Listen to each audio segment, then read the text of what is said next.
My name is Hari. It's pronounced a few different ways in this country. It's pronounced Hari or Hari or Harry, or since 9/11 I've been called San. Multiple pronunciations of my name, apparently. You have a very unique type of comedy. Your comedy topics are usually poverty, racism, racial stereotypes. How did you come about doing comedy using topics as comedy like that? I'd say, well, I didn't start that way. I think I just tried to make people laugh, and I used whatever was accessible. When you're 18 or 19, limited worldview, as you all know. Am I right? You don't know yet. I just basically used whatever I had, and a lot of times I talked about my parents and ethnicity in a very simplistic way. And then, as I became more of a political being when I was like 20, 21, I started to write kind of in a way where I was taking the issues I cared about, but I still created a joke structure for them and made them funny, I think. In America, I'm not always an American. When people come up to me, they usually say, "Hey man, where are you from?" And I tell them, "I'm from New York City." Yeah. And then they're like, "No, I mean, where are you really from?" Which of course is code for, "No, I mean, why aren't you white?" And you use kind of dry subjects like colonialism, U.S. imperative, practices. How do you make such dry subjects that kids today are studying the right behaviors about and use them in a comedy bit? Not dry in the slightest. I mean, that's I think the fundamental disagreement is we're all shaped by colonialism, I mean, the theme of this interview is colonialism since we're speaking in English. I mean, you know what I mean? That's a joke for later on. I don't know, it's funny. I don't see those things as dry, and that's the reason why I talk about them. If I saw them as dry, I wouldn't discuss it, Okay. Yeah. How does playing in stand-up comedy clubs and cultural centers compare to playing on Jimmy Kimmel Live or Comedy Central? Right. And which one do you prefer, as a comedic, as an artist? They're very different. I mean, TV isn't... If you're commissioned to do a TV spot or something, commission just sounds more official as opposed to... Getting paid to do something. I mean, I think...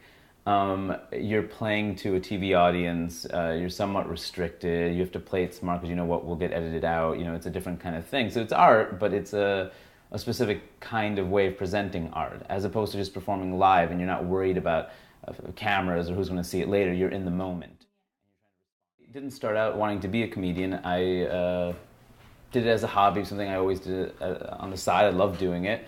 And I was living in Seattle as an immigrant rights organizer, doing comedy at night, and I got discovered by the HBO Comedy Festival, which at the time was the biggest comedy festival in the US. It's equivalent for Just for Laughs, right? And I had a break, I was on TV, and the next thing I knew I had a manager and this other career, which I didn't intend to have. I'd gotten into LSE, I wanted to pursue a human rights master's, took a year off from comedy, and comedy was still there when I got back, and I decided I had to go forward. So it was I stumbled into it in a very strange way, yeah.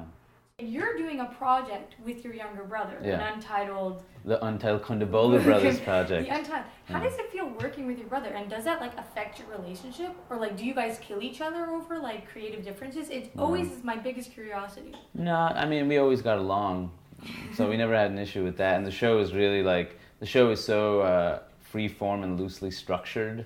So, because he doesn't like structure, and I definitely need structure. And as a comic, I've always had structure, and that's part of my style. But he's really what people go for, I think, because my jokes are a bit more planned or straightforward, and he goes on wild tangents, and we don't really know where he's going to end up. And my job is to reel him back in so it makes some sense for the audience. And even though we're both speaking English, a lot of times I have to translate, and that's the nature of the show.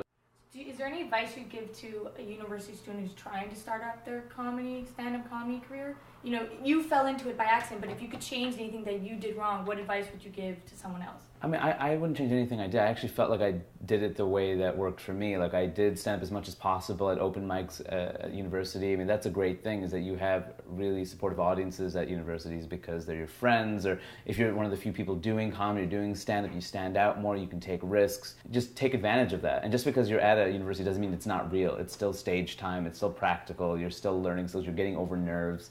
And then get up wherever and whenever possible, especially early on. You have to take those risks, and you're going to fail a lot. That's just the nature of this. I mean, I still fail a lot, and that's what we do. We're built to fail, and then we learn how to make it work. I'm Adina Freeman from TV Miguel, and we're here with Hari Kondabolu. Hari Kondabolu. We can get through this. We're going to get through this. Hari Kondabolu. Hari Kondabolu. Hi, I'm Adina Freeman with TV McGill, and we're here with Hari Kondabolu. Bolu, Kondabolu, we can do this. Kondabolu. And the minute I get past that, I'm not meant to Hari again. Kondabolu. Oh my god. Hi, I'm Adina Freeman with TV McGill, and I'm here with Hari Kondabolu. Hari Kondabolu. Here's what we'll do. I have an idea. I'm gonna have you introduce yourself. You're gonna introduce yourself. Okay, I'll introduce you too. I'll do it this way. How about that? Adina Friedman? Yes. Okay. All right. And TV McGill? TVM.